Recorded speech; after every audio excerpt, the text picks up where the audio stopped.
What would you sacrifice for a stranger's child? Amara Okonkwo never imagined she'd face that choice until a rainy October night changed everything. The clock reads 2:53 a.m. at Chicago Memorial Hospital. Rain pelts the glass doors of the ER entrance. Amara's shift ended half an hour ago, but paperwork always takes longer than it should. Her nursing clogs squeak against linoleum floors. Her braids are pulled back tight, the same way her mother used to wear hers back in Lagos. She reaches for her coat, an old trench her aunt gifted her years ago, the one with deep pockets and a hood that actually keeps water out. Her aunt always said a good coat wasn't just protection from weather, it was a shield you could share. Then she hears it. A sound that cuts through the drumming rain. Sobbing. Desperate. Young. Amara doesn't hesitate. She grabs the coat and pushes through the doors into the downpour. Cold October rain soaks through immediately, but she keeps moving toward the sound. Behind the overflow dumpsters she finds him. A small boy no older than 5, crouched against the brick wall. His clothes hang on his frame, soaked and torn. His tiny fingers clutch something metallic at his neck. When their eyes meet, she sees pure terror. "Hey there, little one," Amara says softly, holding her coat open like wings. "You're okay now. I've got you." He doesn't respond, just shivers violently. She wraps the coat around him and lifts him up. He's frighteningly light. She carries him back inside where warmth and fluorescent lights assault them both. Marcus, the night receptionist, looks up with immediate concern. "Amara, what's going on?" "Found him outside. Alone. He needs immediate care." Marcus shakes his head slowly. "You know what happens when you bring in strays. This gets complicated fast." He's hypothermic and scared out of his mind. Nothing complicated about that. In the examination room, Amara works efficiently. Warm blankets. Careful assessment. The boy still grips that metal object at his throat. A pendant on a silver chain with characters she doesn't recognize. She doesn't try to remove it. "What's your name, sweetheart?" His mouth opens but nothing emerges. She checks him methodically. Core temperature dangerously low. Heart racing. No obvious wounds, but he recoils when she touches his left shoulder. Someone hurt him before tonight. That much is clear. She starts in 4, administers warm fluids, speaks in soothing tones. "You're safe here. Nobody's going to hurt you anymore. Promise." His grip on the pendant finally relaxes enough for her to see it properly. Intricate Korean symbols etched into silver. And one letter in English. The letter K. When his breathing evens out and color returns to his cheeks, Amara pulls up a chair. Policy demands she call Child Protective Services. But something makes her pause. Her aunt's voice echoes in her memory. "When God puts a soul in your path, Amara, you don't turn away. You become the answer to their prayer." She studies this child who looks at her with eyes that have forgotten how to hope. Eyes that expect disappointment. "You'll stay tonight," she whispers. "Rest. Get warm. Tomorrow we'll sort everything out." "Okay." After a long silence, he gives the smallest nod. Amara watches him drift to sleep and makes a quiet vow. "If nobody claims you, I'll be here." 3 days become a week. Nobody comes forward. Amara spends every spare moment making calls, completing forms, speaking with overworked social workers juggling impossible caseloads. Chicago PD runs his photo through every missing child database. Nothing appears. No alerts, no desperate families searching. This child might as well be a ghost. On day 7, a caseworker named Janet Williams meets Amara at a diner 2 blocks from the hospital. Janet's in her 50s. Compassionate but exhausted by a broken system. "Here's where we stand," Janet says, stirring cream into coffee. "Our foster network is completely overwhelmed. Placements are taking 2 months minimum right now. He can't remain at the hospital indefinitely. Administration's already raising questions about liability. What are his options?" Amara asks directly. "Temporary group facility until a foster home opens." Janet reads Amara's expression and sighs heavily. "I understand it's not ideal, but those are the realities we're working with. What about emergency kinship placement?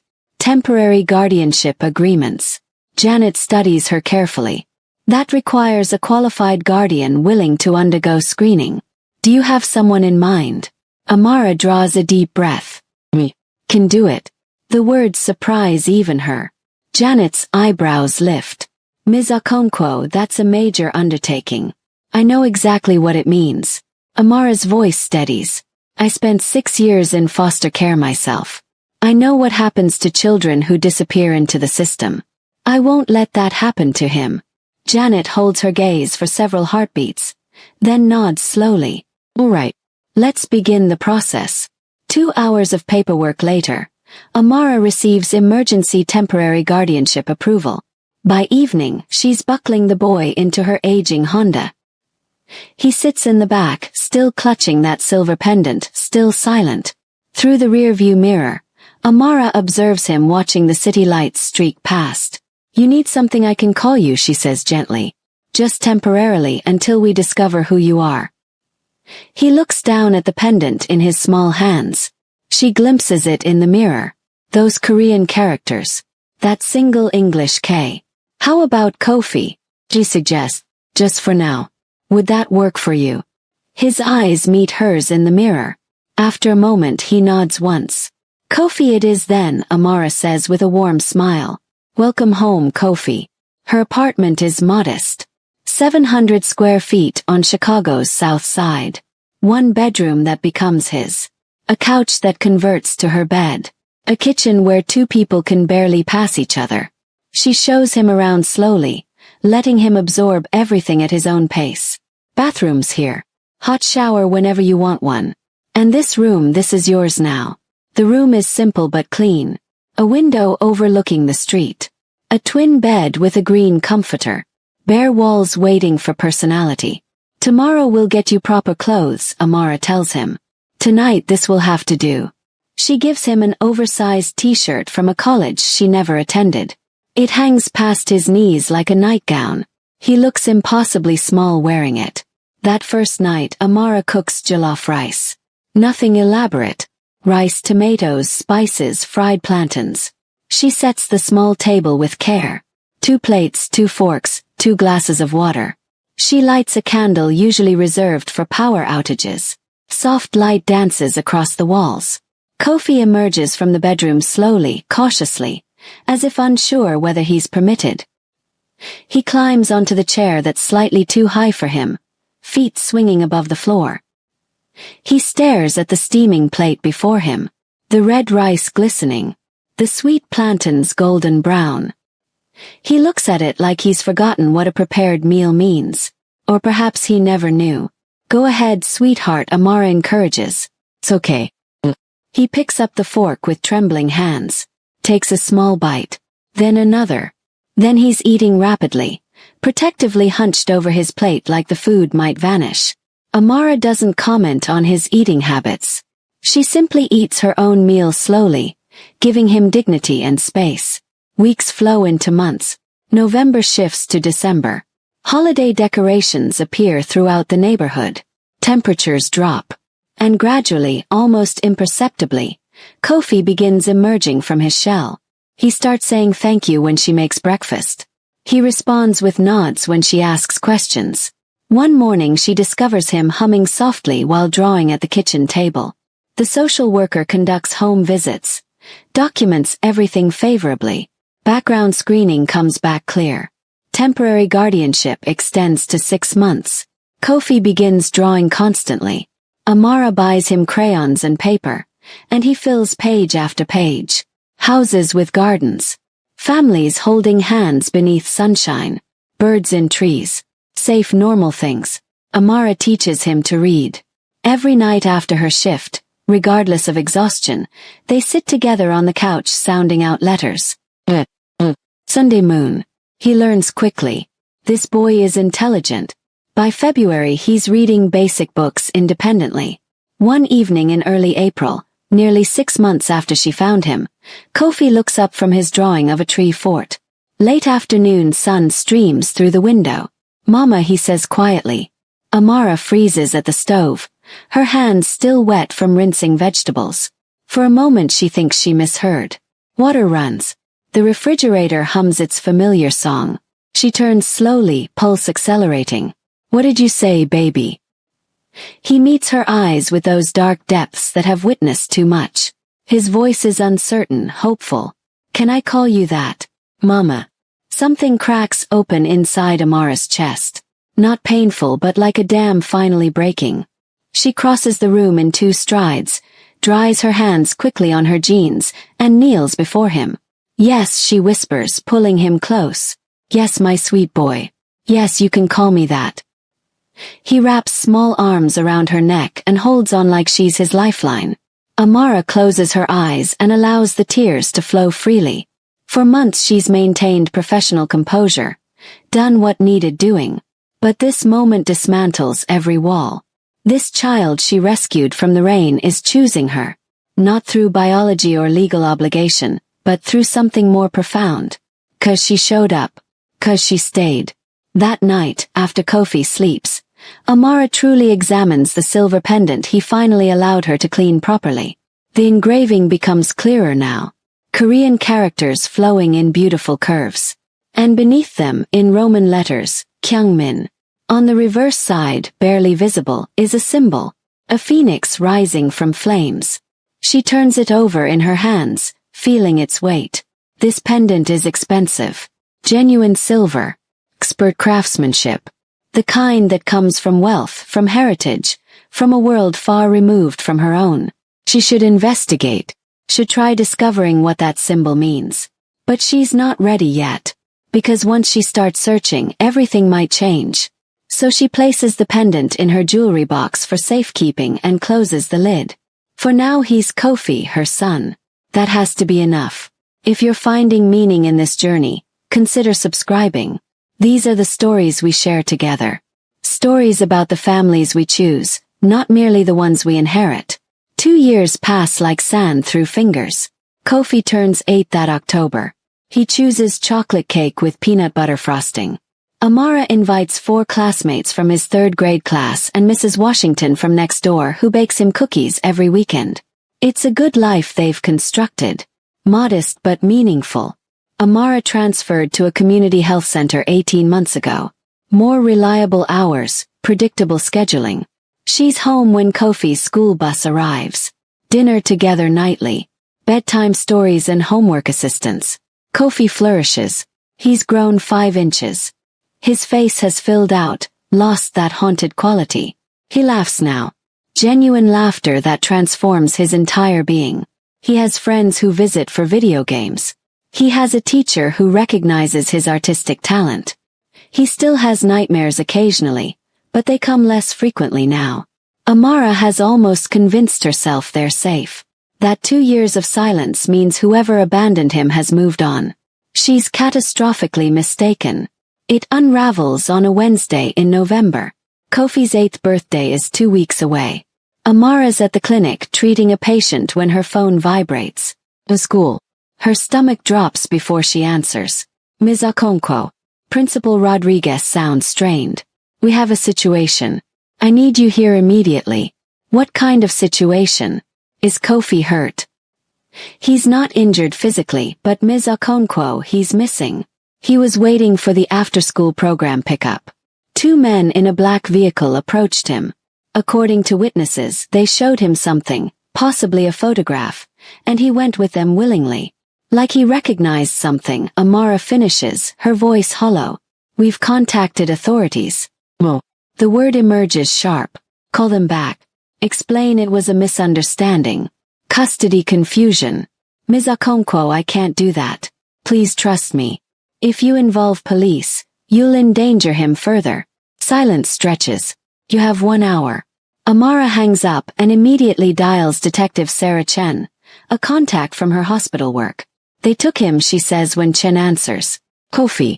2 men. Black vehicle. About 45 minutes ago. She hears Chen curse softly. Where are you now? Driving toward the school. Don't go to your apartment. I'll meet you there in 15 minutes. Chen arrives in 12. They sit in her unmarked sedan while she pulls up surveillance files on her tablet. I've been monitoring activity related to this case for 2 years, Chen says quietly. 4 months ago, someone connected to a Korean organized crime network spotted a boy matching your son's description at a youth soccer league. Same approximate age, similar build. The operative photographed him from distance. She shows Amara a grainy image of Kofi kicking a soccer ball. Another of him laughing with teammates. They've been watching you both, Chen continues. Watching Kofi, attempting to confirm his identity. I've tried tracking their surveillance, but I must have missed coverage. So this crime boss took him, Amara asks. Possibly, but there's another scenario. She swipes to a different photograph. A man in his late 40s with graying temples. This is Kong Do-hyun. He was second in command. There's been escalating tension between him and the boss. If Do-hyun discovered the boy was alive before the boss could act, he'd use him as leverage. Or eliminate him. Chun looks at her seriously. That number I gave you 2 years ago when you first asked me to investigate that pendant. It's the boss's direct line. If anyone can retrieve Kofi safely, it's his biological father. Amara's hands shake as she retrieves the card she's kept for 2 years. He dials. 1 ring. Then a deep voice. You left me money 2 years ago, she says. Her voice steel over terror. $10,000 and this number. Someone took the boy I've been raising. I want him back now. Oz, your son. The boy I've cared for since he was 5. Kyungmin. Whatever name you use, bring him back. Ms. Okonkwo. The voice turns colder. I did not take my son. But I know who did. If you want him alive by morning, meet me in 1 hour. Come alone. The line disconnects. Her phone buzzes. Text message. Silver Moon Korean Barbecue. Private room. PM. Come alone. Amara drives to Koreatown as the sun descends, painting Chicago's skyline orange and crimson. She parks 3 blocks away and walks. Silver Moon is upscale, intimidating. Frosted glass windows, private entrance. A doorman in black who opens the door without question. Inside, the restaurant is elegant in a way that makes her feel out of place. Dark wood, ambient lighting, tables concealed behind screens. The smell of grilling meat and unfamiliar spices. Another man in black leads her past the main dining area. They proceed down a corridor lined with private rooms. He stops at one marked hammock and slides it open. The room is intimate. A single low table in the center set for 2. Paper screens on the walls depicting mountains and cranes.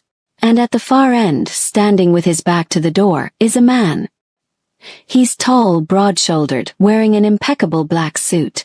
His hair is dark, styled simply.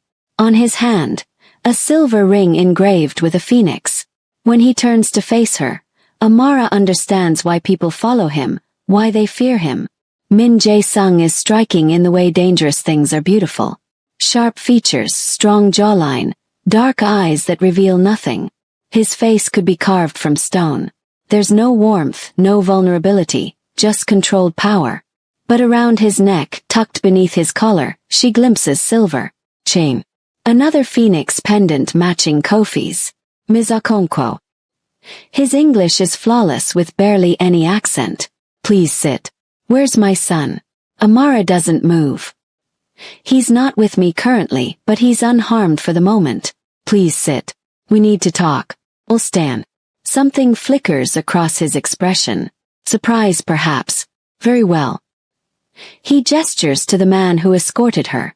The man bows and leaves, closing the door. Now it's just them. Let me be direct, Jae-sung says. His voice calm and measured. The boy you've been raising is my son, Min Kyungmin. He was taken from me 5 years ago during an attack on my family. His mother, my wife, was killed. I believed my son died with her until 4 months ago when one of my people saw him at a soccer match and recognized the pendant he was wearing. The pendant I gave him at birth. He was abandoned, Amara says flatly. Left to die in the rain. He was stolen during a coordinated assault on my family. Jae-sung's jaw tightens. My home was destroyed. My security eliminated. My wife murdered. My son taken. I spent 2 years searching. Thought he was dead. Amara pulls the silver pendant from her pocket and sets it on the table. This pendant with your organization's symbol. It marks him as a target. It marks him as my family. Where? Your world killed his mother, Amara says, her voice shaking. Nearly killed him. And now you want to drag him back into it. Jae-sung is silent for a moment. When he speaks, his voice is quieter. You've cared for him remarkably well.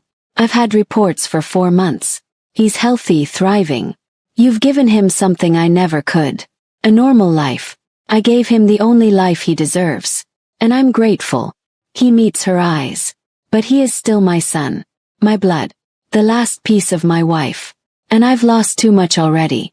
I won't lose him again. Amara steps closer. You say he's your son. Fine.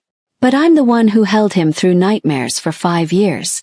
I'm the one who taught him to read, to trust people again. I'm the one he calls Mama. She leans forward. So here's what's happening. You're going to tell me where Kofi is right now. Then we're going to get him back together. Not because you own him, but because we both love him. The silence stretches between them. The room feels suffocating.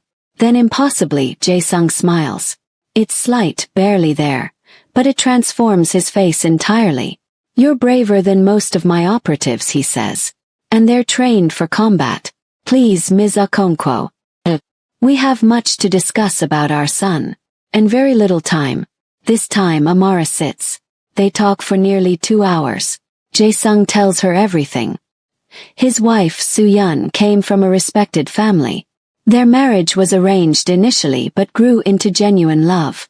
She understood what world she was entering.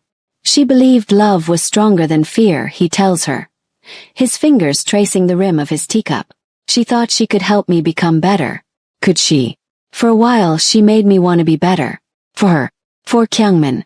His voice roughens. Then they took her. Killed her. Took my son. I searched for 2 years. Children disappear in this city every day. Until 4 months ago. He nods. One of my people saw a boy at a soccer match. White age. Wearing a silver pendant with my family's symbol. He photographed him, showed me, and I knew instantly. So why didn't you take him then? Amara demands. Why wait 4 months? Because I needed to know who had him. If you were connected to my enemies, if this was a trap. He looks at her directly. So I had you investigated. Your background, your work history, everything. And what did you discover? That you saved him because that's who you are. Not for money, not for advantage, simply because a child needed help. Something shifts in his expression. You have no idea how rare that is in my world. Every kindness has a price. But you're exactly what you appear to be. Amara feels something shift in the room. This dangerous man looking at her with recognition. Respect. Where is Kofi right now? She asks again. Jae-sung's face hardens. That's the problem. This morning my people were positioned near his school. Protective surveillance. But another team extracted him before we could intervene. You're saying you don't have him? Not yet. But I know who does. He shows her a photo. Kang Do-hyun. He was my second in command for years. There's been conflict between us since I took leadership after my father's death. Conflict about what? About everything. Strategy, methods, the future. But primarily about power. Jae-sung's eyes darken. Do-hyun believes I'm weak. That my efforts to legitimize operations, to reduce violence, constitute betrayal. He's been building his own faction, waiting for opportunity. And Kyungmin's reappearance gave him that opportunity, Amara says, understanding crystallizing. Precisely. If he kills Kyungmin, he eliminates my heir. Proves I can't protect my family. Undermines my authority. Or he could use him as leverage. Force me to step down. Either way he wins. Where is he holding Kofi? My people tracked the vehicle to a warehouse near the shipping district. One of Do-hyun's properties. He's planning to move him tonight. We intercepted communications about a boat departing at midnight. Then why are we sitting here? Amara's on her feet. Let's go get him. It's not that simple. Do-hyun has resources. Armed men. If we move incorrectly, Kyungmin dies. So what's your plan? I have people positioned monitoring communications. But I need someone I can trust. Someone who won't betray me or use this for advantage. Everyone in my world has ulterior motives. But you simply want him safe. That's all I've ever wanted. Then I'm asking you to come with me. To help me retrieve our son. 'Cause we share the same goal.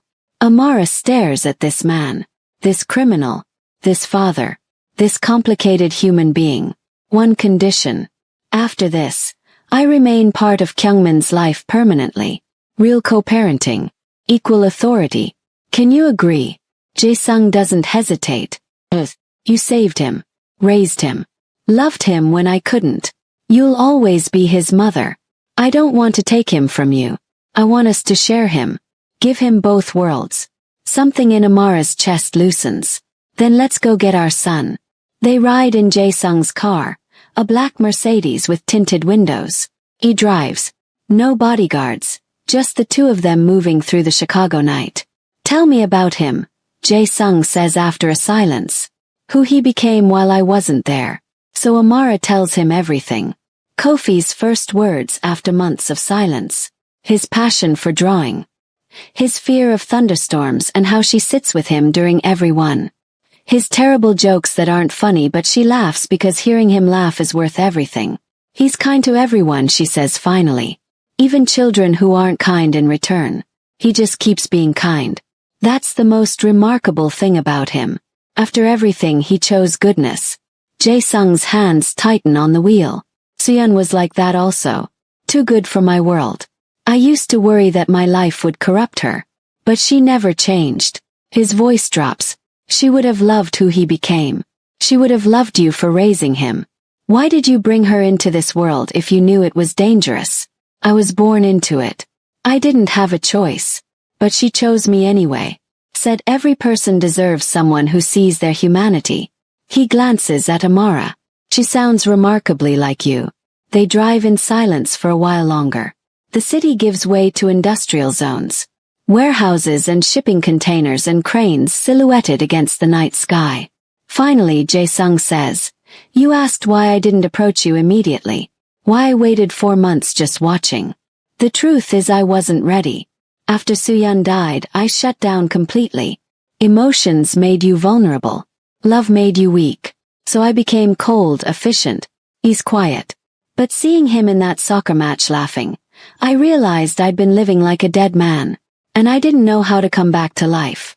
Being a parent doesn't wait for you to be ready, Amara says softly. You just do it because they need you. You make it sound simple. It's not simple. It's terrifying. Every day I wake up afraid I'll fail him, that I'll make the wrong choice. She looks out at the passing landscape. But you show up anyway. You stay. You love them even when it breaks your heart. That's all parenthood is. Jae-sung is quiet for a long time.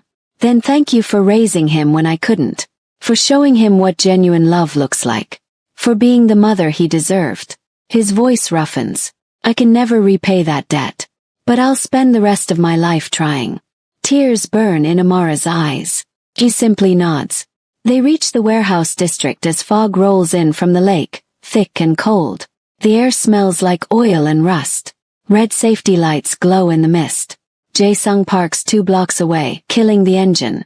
He reaches into the console and pulls out a handgun. Amara's stomach turns. I don't want that anywhere near my son. Neither do I. But Do-hyun will be armed. His men will be armed.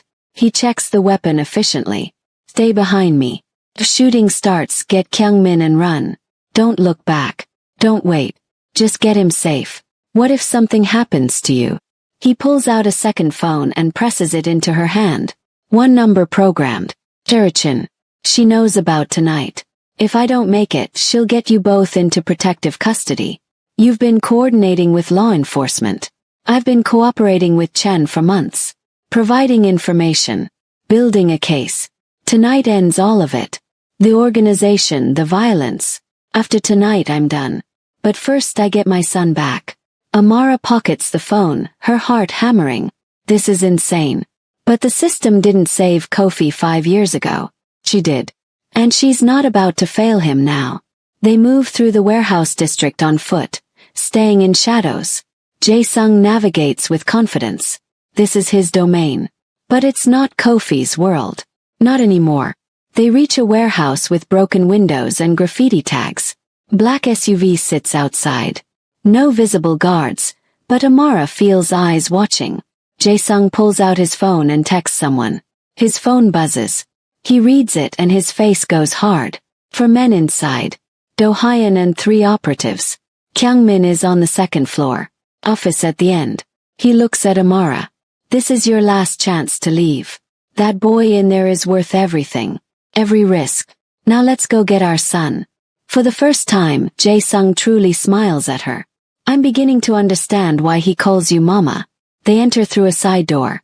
Inside, the warehouse is vast and dark, lit only by scattered emergency lights.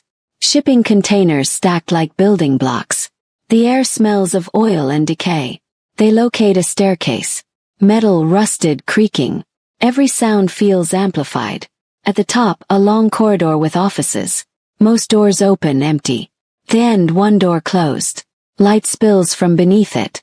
Jae-sung moves silently. Amara follows, every nerve screaming. They reach the door. Jae-sung holds up 3 fingers. One. He kicks it open. The office is small and grimy. 3 men positioned around the room, all armed. And in the center, sitting in an oversized chair, Kofi. He's wearing his school clothes, grass-stained from recess. His hair is messy. His face is pale but composed. When he sees Amara, his eyes widen. Mama, he whispers. Kofi. Amara starts forward, but Jae-sung catches her arm. Because stepping from behind the desk is a man Amara recognizes from photos. Kang Do-hyun is in his late 40s, distinguished looking with silver at his temples and an expensive suit. His eyes are cold, calculating. On his right hand is a silver ring engraved with a phoenix. Right on schedule, Jae-sung. Do-hyun says in accented English, almost pleasant. And you brought the nurse. How touching. Such a heartwarming display of unity between you two. The boss and the bleeding heart united by affection for a child. Let him go, Do-hyun, Jae-sung says quietly. His gun is raised, steady. This is between us. But that's where you're mistaken. Do-hyun walks over to Kofi and places his hand on the boy's shoulder. Kofi flinches and Amara sees tears he's fighting to hold back. This boy is everything. He's your weakness. As long as he exists, you'll never be the strong leader we need. The organization doesn't need heartless leaders, Amara says suddenly. Needs to be dismantled. This whole system needs to end. Do-hyun laughs. The nurse has opinions. Tell me, Ms. Okonkwo, do you have any comprehension what you've walked into? How much blood is connected to this child? I know he's a child who deserves better than this. That's all I need to know. How touching. The nurse and the criminal united by he doesn't finish. Jae-sung fires. The shot is deafening, but it doesn't hit Do-hyun. It takes out the ceiling light, plunging the room into darkness, lit only by red emergency lights from the corridor. Amara moves on instinct.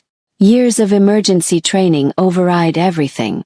She dives toward Kofi's chair, grabs him, pulls him down. His body is shaking, but he's alive. Close your eyes, baby, she whispers, shielding him with her body. Don't look. I've got you. Gunfire erupts. Muzzle flashes strobe the darkness. Glass shatters. Someone screams. The smell of gunpowder fills the air. Amara drags Kofi across the floor toward a metal filing cabinet. She covers his ears with her hands, presses his face against her chest. Feels endless. Probably lasts less than a minute. Then silence. Amara. Jae-sung's voice cuts through. Are you hit? Well, we're okay. Kofi's okay. Emergency lights flicker on, dim and red. Jae-sung stands in the center, breathing hard. A cut on his cheek bleeding. Do-hyun is on the ground, clutching his shoulder. Weapon gone. One guard unconscious. Another fled. The third is slumped against the wall, gasping, clutching his side. Blood seeps between his fingers. Amara's medical training overrides everything. Kofi, stay behind this cabinet. She rushes to the injured man. He's young. His eyes are wide with fear. Gunshot wound to the abdomen. Critical, but survivable if she acts fast. I need something to stop the bleeding, she calls. Jae-sung strips off his jacket and throws it to her. She presses it against the wound. The man gasps. Stay with me, she tells him, falling into calm competence. Keep breathing. Look at me. I've got you. She does rapid assessment. Entry wound. No exit wound. The bullet is still inside. He needs surgery immediately. Call emergency services, she tells Jae-sung. Anonymous tip. They'll send paramedics and police, but we'll be gone. Jae-sung makes the call. Then he crosses to Kofi, who's peeking out from behind the cabinet, eyes huge. Kyung-min, Jae-sung whispers, crouching. His voice breaks. I'm so sorry. I'm sorry you had to witness this. Kofi stares at him. Then his small hand reaches into his pocket and pulls out his pendant. He holds it up next to the one Jae-sung wears. They are identical. You're him, Kofi says. His voice small and wondering. You're my real father from before. Jae-sung nods and a tear escapes. And I've been searching for you for so long. I thought I'd lost you forever. Kofi looks between them, confusion and fear warring. But Mama is still your mother, Jae-sung says firmly. Nothing changes that. She saved you. She raised you. She loved you when I couldn't. He bows his head deeply. And I owe her everything. We both do. Amara finishes wrapping the wounded man's abdomen. He's stabilized for now.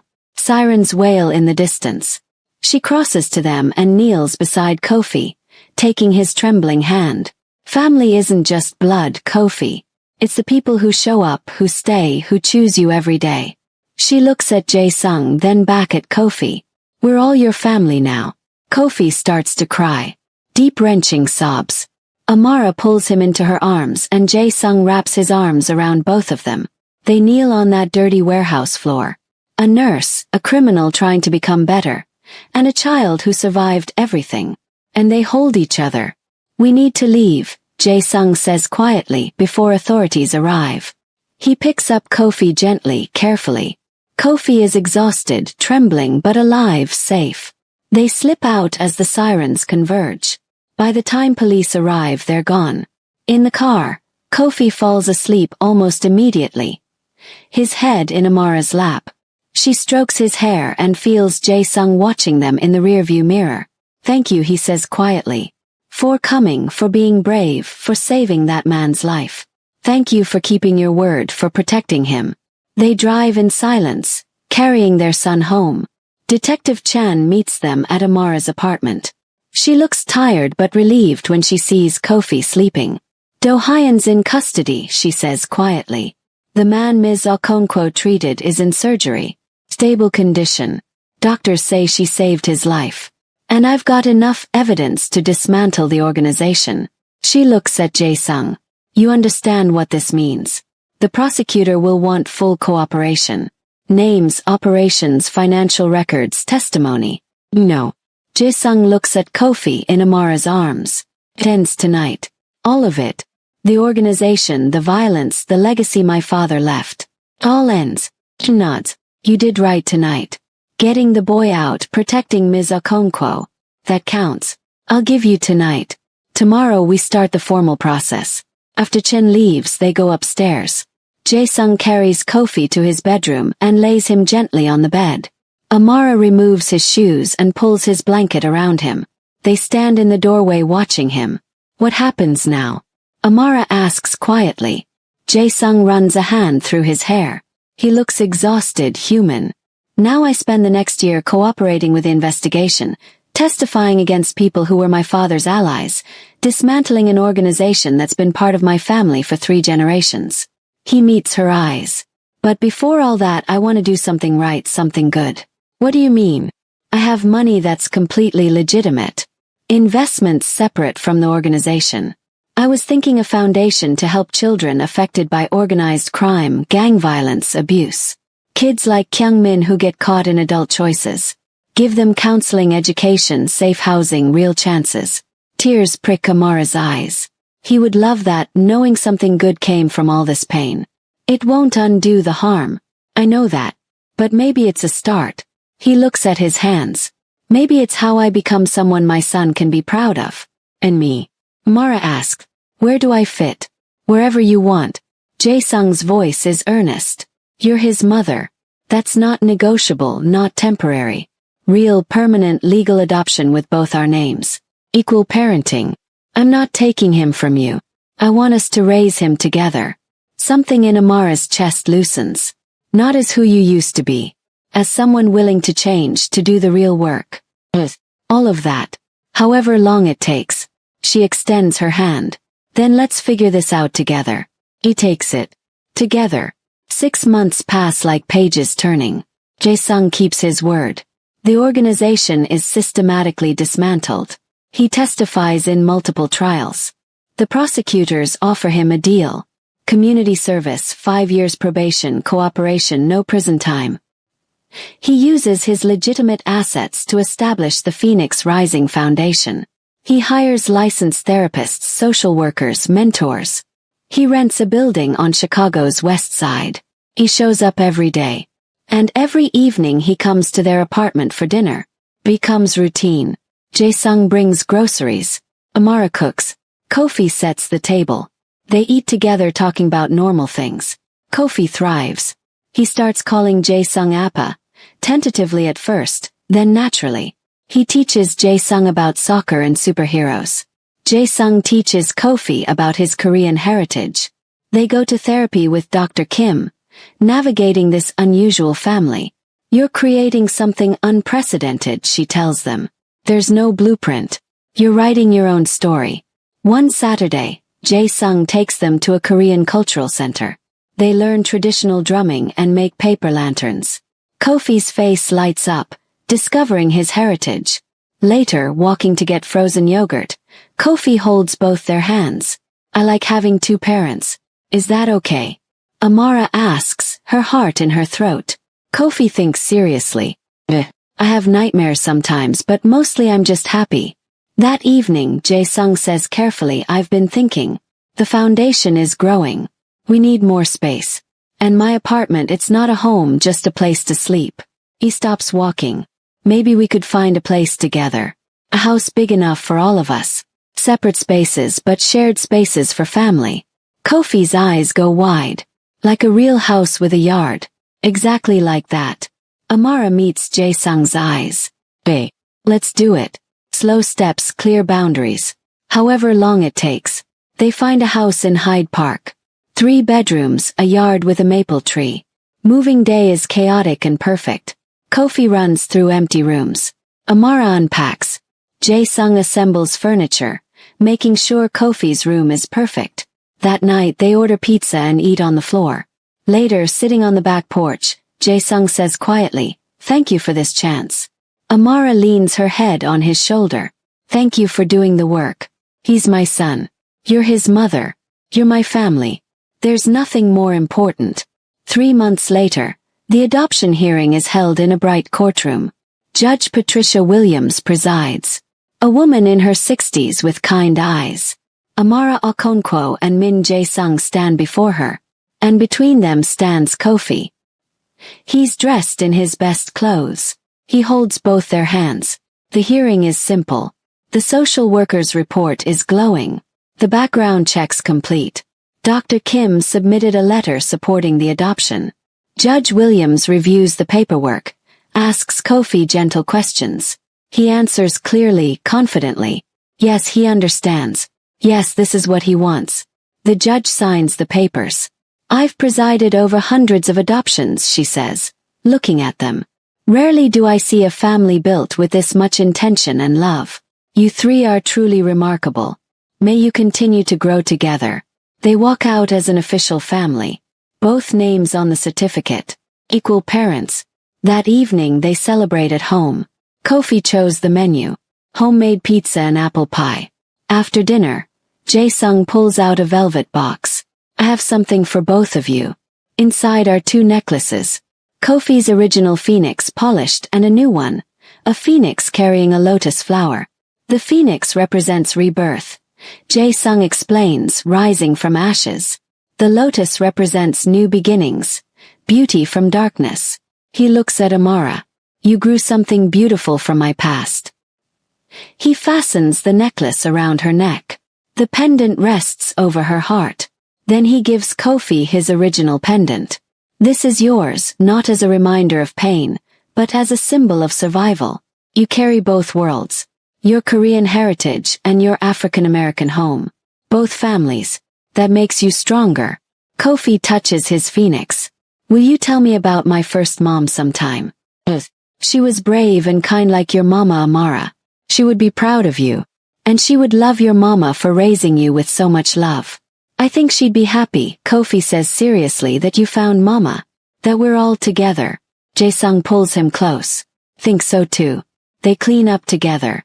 When Kofi's in bed, Amara and Jae-sung sit on the porch. Do you ever think about that night? Amara asked. When I found him. Every day. All the impossible coincidences that aligned. A storm. A coat. You choosing to look. Sometimes healing comes through the people we save. And we discover that saving them saved us. You saved me. Both of you. From inside, Kofi calls out. They go to him immediately. Bad dream. Amara asked. Well, just wanted to make sure you were here. We're always here, Jae-sung says. Read me something. They do. Jae-sung starts a story in Korean.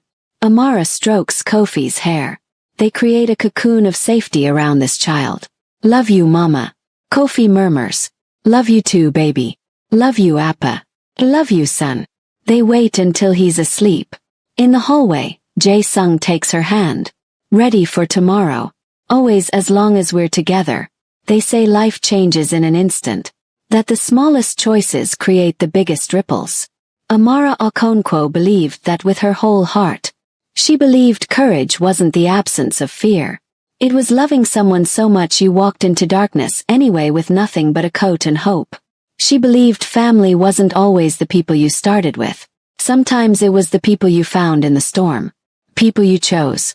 And she believed healing was possible. Not because you forgot the pain, but because you learned to hold both. The scars and the joy. The loss and the love. The ending and the beginning. This was their story.